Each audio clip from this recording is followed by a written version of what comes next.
नमस्कार दोस्तों, आज हम इस वीडियो में जानेंगे कि शनिदेव को सरसों का तेल क्यों चढ़ाया जाता है, क्या है उसके पीछे की पौराणिक कथा। अगर आप भी जानना चाहते हैं तो इस वीडियो को जरूर ध्यान से सुनिएगा अंत तक। तो चलिए शुरू करते हैं आज की प्यारी सी कहानी। दोस्तों, आप ये तो जानते ही होंगे कि सूर्य पुत्र शनिदेव का क्रोध व्यक्ति को राजा से रंग बना सकता है और इसी क्रोध से बचने एवं जीवन में सुख समृद्धि को बनाए रखने के लिए ज्यादातर लोग प्रत्येक शनिवार के दिन शनिदेव को सरसों का तेल चढ़ाते हैं। लेकिन क्या आप जानते हैं कि शनिदेव को सरसों का तेल कब से और क्यों चढ़ाया जाने लगा? दरअसल इसके पीछे एक पौराणिक कथा छिपी है, जिसके अनुसार कहा जाता है कि एक बार लंकापति रावण ने अपने महल में सभी ग्रहों को बंदी बना लिया। उसमें शनिदेव भी शामिल थे। उस समय रावण ने अपने अहंकार में इतना डूबा था कि उसने शनिदेव को बंदी गृह में उल्टा लटका रखा था। इसी समय जब माता सीता की खोज करते हुए हनुमान जी लंका पहुँचे तो रावण ने उनकी पूंछ में आग लगाई, जिससे कि क्रोधित होकर भगवान जी ने सारी लंका को आग के हवाले कर दिया। जब लंका जलकर खाक हो रही थी तो सारे ग्रह तो रावण की कैद से मुक्त हो गए, लेकिन शनिदेव उल्टे लटके होने की वजह से मुक्त नहीं हो पाए और काफी लंबे समय से उल्टे लटके रहने के कारण उन्हें असहनीय पीड़ा होने लगी।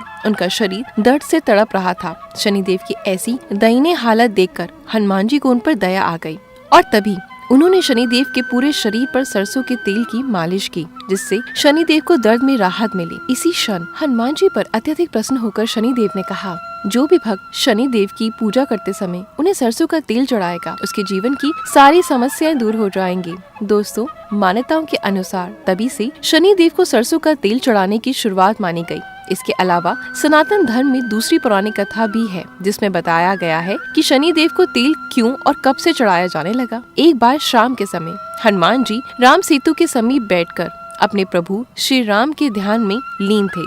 उसी समय शनिदेव आकाश से समुद्र तट के किनारे पहुँचे। उस समय शनिदेव को अपनी शक्ति और पराक्रम पर बहुत अहंकार था। वो सोचते थे कि उनसे अधिक शक्तिशाली संपूर्ण धरती पर कोई नहीं।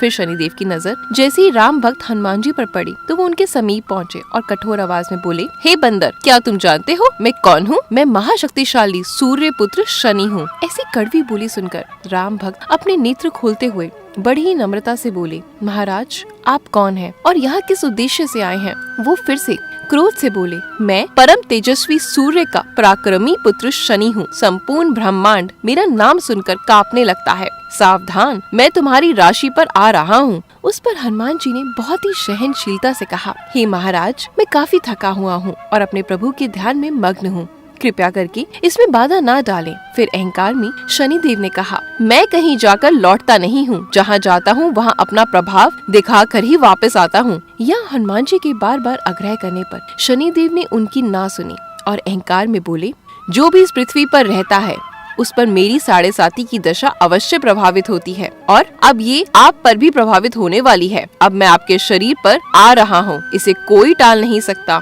उन्होंने फिर वैसे ही जवाब दिया, ठीक है, आपको आना है तो आप आ जाइए। पर उन्होंने कहा, आप आ तो जाएंगे लेकिन रहेंगे कहाँ? वो उत्तर देते हुए गर्व से बोले, मैं अपने 7.5 से शुरुआत के 2.5 वर्ष मनुष्य के सर पर बैठकर उसकी बुद्धि को विचलित करता हूँ और अगले 2.5 वर्ष मनुष्य के अंदर बैठकर उसके शरीर को स्वस्थ बनाता हूँ और अंतिम 2.5 वर्ष में मनुष्य के पैरों में रहकर उसके पथ से भटकाता हूँ। ये कहने के बाद अहंकारी देवता हनुमान जी के सिर पर जा बैठे, जिसके बाद उनके मस्तक में खुजली होने लगी और हनुमान जी ने अपनी गदा उठाकर जय श्री राम का नारा लगाते हुए तेजी से उस स्थान पर मारा। जैसे ही गदा शनिदेव को लगी वैसे ही वो बोले, ये तुम क्या कर रहे हो?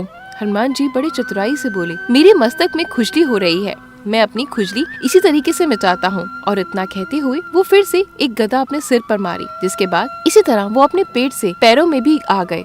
इसके बाद हनुमान जी ने राम जी का नारा लगाते हुए एक बार फिर गदा अपने पैरों पर मारी। इसके तुरंत ही बाद शनिदेव राम भक्त के चरणों में गिर पड़े और बोले, हे करुणामय, हे महावीर, मुझ पर दया कीजिए, मैं अपने अहंकार का दंड पा चुका हूँ, मुझे क्षमा कर दीजिए, मैं आपकी शरण में हूँ। करुणामयी हनुमान जी बोले, शनिदेव, मैं आपको मारना नहीं चाहता था, परंतु मेरे शरीर में केवल मेरे प्रभु श्री राम ही रहते हैं, यहाँ किसी दूसरे का कोई स्थान नहीं। दोनों देवताओं के बीच संवाद यूं ही चलता रहा और कुछ ही देर में शनिदेव दर्द से कराहते हुए कहने लगे, हे प्रभु, इस असहनीय पीड़ा को दूर करें, मुझ पर दया करें। तब हनुमान जी बोले, तुम पहले मेरे भक्तों की राशि पर कभी न आने का वचन दो, तभी मैं तुम्हें पीड़ा मुक्त कर सकता हूँ। दोस्तों, इसके बाद शनिदेव ने महावीर हनुमान की बात मान ली, जिसके परिणाम स्वरूप शनिदेव को हनुमान जी से पीड़ा निवारण के लिए तेल प्राप्त हुआ और मान्यता के अनुसार तभी से शनिदेव को तेल चढ़ाया जाने लगा।